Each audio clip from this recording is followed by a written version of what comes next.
Breakdown. We report on the latest research. There's enough to give you the wash day blues. Or reds, or greens, or even yellows. The inside story on how they use colours to make us buy more.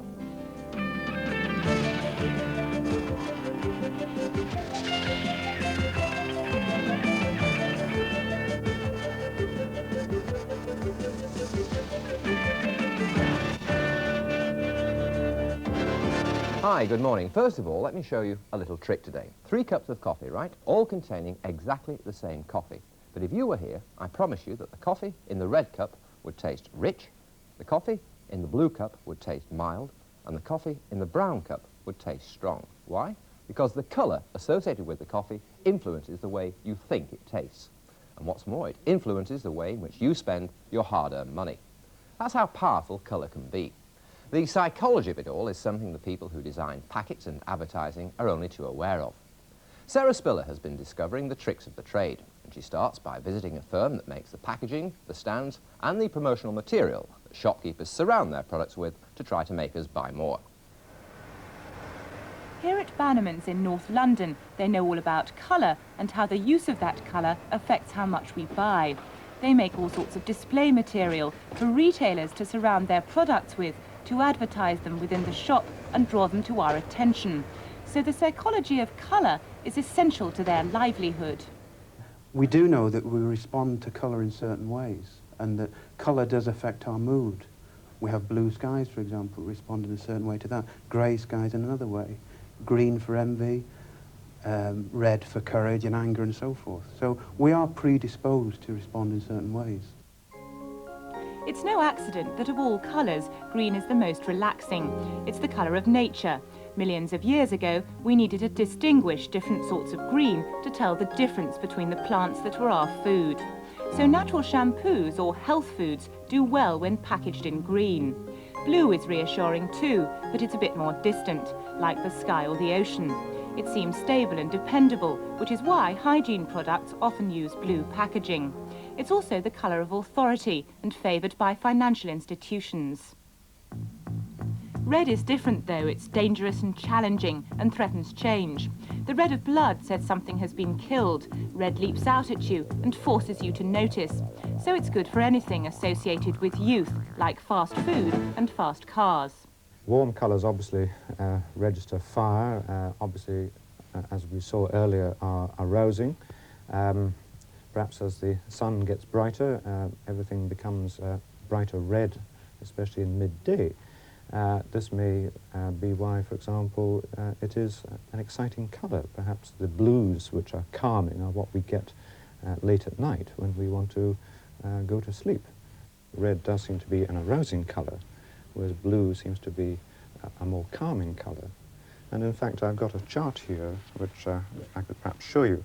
This was the work done by one of my undergraduate students, where she floodlit a room with either red or blue light, and then got the subjects to do various tests. And you can see from here that the brain waves are very different, that under red situation, the brain waves are in what we call the activated state, whereas down here, they're in the resting state. So this suggests that red is a much more arousing colour and blue a much more calming colour. So if that's the theory of colour, how does it work in practice? Well, Volvo know. Do you notice the predominant colour throughout this advert? Even if the car is a different colour, it's no accident that the overall impression is definitely blue.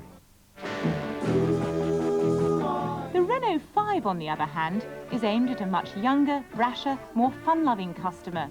And that mood is deliberately evoked by the bright, garish colours in the showroom display stand, just like it was on the TV advert. The Renault 5 was marketed with a very bright red. It was excitement, youthful exuberance and so forth.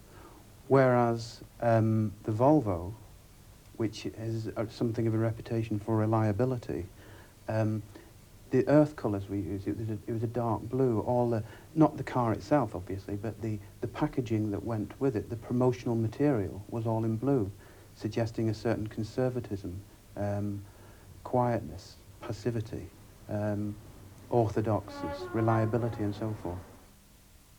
No fast food restaurant has delicate blue and cream decor, at least those that do rapidly go out of business.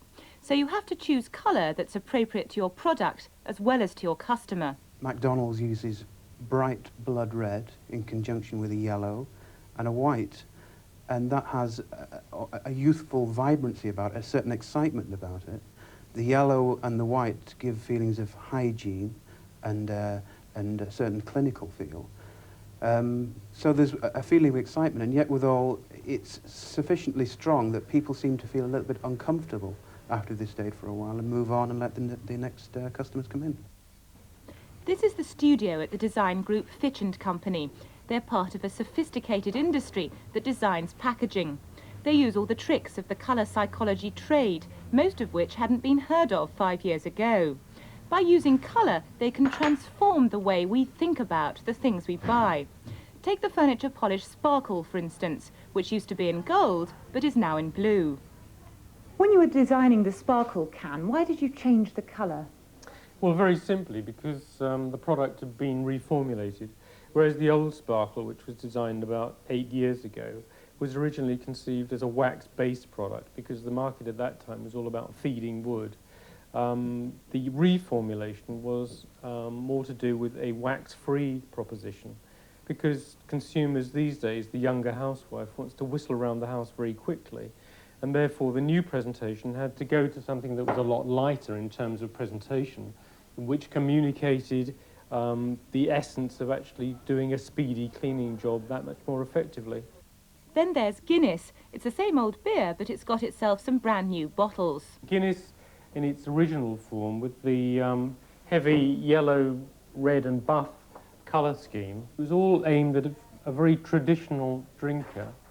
But the beer was declining. It didn't really appeal to the younger market.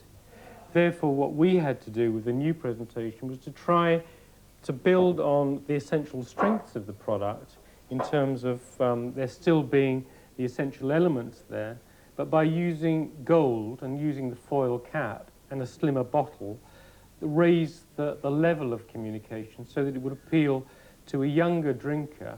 But it's still the same drink. It's slightly higher specific gravity, which means it's slightly stronger, but essentially it's the same drink. It's not just individual products that the colour men can change. Remember the wonder of Woolies? Well, they wondered about their bright familiar reds and switched them for a new set of colours. But this change didn't just involve choosing a different colour. Instead, they changed the intensity of their hard, bright colours to more relaxing pastels.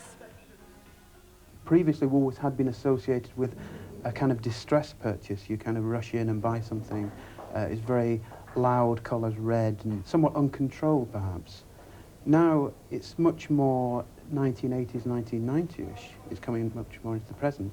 And the image in colours, or the conglomeration of colours that they would use, would try to instill a certain passivity, reflectivity, casualness about the shopper. Pastel shades, in other words. Yes, it's more relaxing. So the image makers and colour choosers can be extremely sophisticated in how they try to persuade. But where does that leave us, the humble consumers? Whatever our responses are, do you think it is possible to manipulate people through colour, to get them to buy things that they perhaps wouldn't have thought of buying? Yes, I think the feature of colour is it's such an impressive feature of our visual world that what you're trying to do all the time is to create novel situations. And if you can come out with something novel the first time round, you'll attract attention. From the marketeer's point of view, he tries to communicate the benefits of a particular product. He tries to identify the needs and wants of the consumer with the image and attitude, the feel of the particular product. So in a sense, he's helping the consumer to buy. And perhaps it'd be helpful for you to think or imagine going into a supermarket where there are countless thousands of products available and there was no colour at all. Now, you might remember a few weeks ago we launched Krupp. That's our campaign to round up unreliable products. Well, since then, we've been inundated with your letters and calls about broken domestic appliances. And not only that, you've also been telling us about the poor quality of repairs and servicing when things go wrong. It seems there's a lot of Krupp about. Well, Diane Plummer from Hastings in Sussex found that out the hard way. She wrote to us about her brand new Zanussi tumble dryer, which burst into flames, gutting